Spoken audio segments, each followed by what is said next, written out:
Baru-baru ini, Negeri Johor telah berjaya mendapat komitmen daripada sebuah CMO yang berpangkalan di Amerika Syarikat untuk memindahkan operasi mereka ke negeri ini.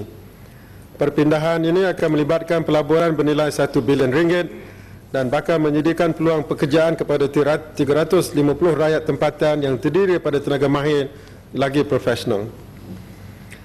Ekonomi negeri akan mendapat kesan limpahan kerana industri tersebut akan membawa masuk teknologi yang terkini, yang bernilai tinggi dan pengambilan tenaga kerja mahir dan ahli penyelidik dalam jumlah yang besar.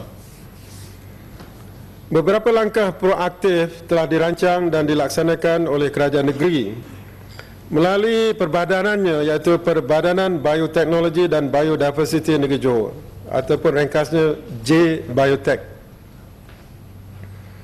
Dalam usaha untuk membantu membangun dan meningkatkan industri bioteknologi negara.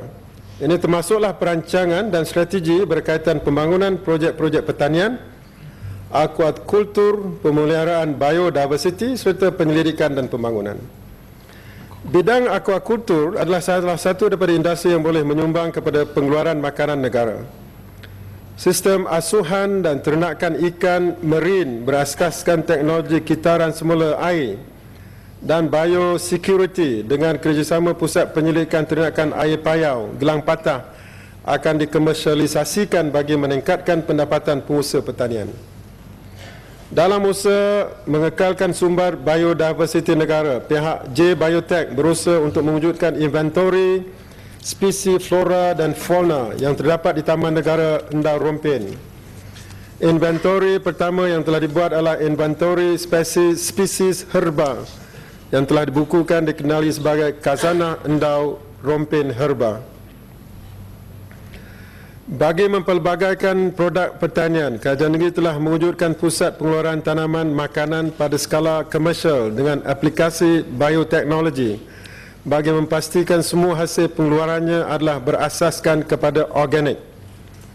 Projek ini dikenali sebagai Bio Desaru di kawasan seluas 9,000 ekar yang terletak di daerah Kota Tinggi. Saya percaya Yang Berhormat ada jemputan, silalah pada besok pagi itu. InsyaAllah. Dan projek-projek yang dijalankan di kawasan tersebut merangkumi projek berkaitan akuakultur, ternakan, peladangan herba, buah-buahan, sayur-sayuran, wetland dan pusat bio pelancongan. Sila Datuk Speaker besok. InsyaAllah. Itu dengan fikir ni. Yang Berhormat Datuk Speaker, Negeri Johor mempelopori penggunaan satu bahan yang begitu banyak kesan positifnya oleh manusia, iaitu penggunaan EM, Effective Microorganism. Apa itu, Mat? Yang Waktu Speaker, kalau kita ambil lah misalnya dalam istilah dalam perut Datuk Speaker tu ada macam-macam organism. Ada buat semualah. Kalau banyak organism yang tak elok, maka Datuk Speaker mungkin ada masalah. Saya seorang je ke? Lain terlibat semua. Sebagai contoh. Lain pun terlibat juga. Tapi dalam perut kita juga, Datuk Speaker, ada juga organism yang baik. Jadi lebih banyak yang baik, maka lebih eloklah keadaan sesuatu suasana tadi. Jadi oleh itu kalau kita letakkan organism di tanah, maka organism yang baik ni akan dengan sendirinya membawa kesan yang baik kepada tanah tersebut. Jadi itu sebenarnya saya menyebutnya sebagai seorang istilahnya layman. Saya bukan ahli sains untuk menerangkannya. Jadi saya lebih mudah menggunakan perut Datuk Speaker sebagai contoh. Yalah. Pasal perut saya kecil. Penggunaan efektif mikroorganism dalam sektor pertanian pula akan terus diperhebatkan demi mencapai matlamat mendapatkan hasil tanaman yang lebih baik, berkualiti dan selamat serta kos efektif.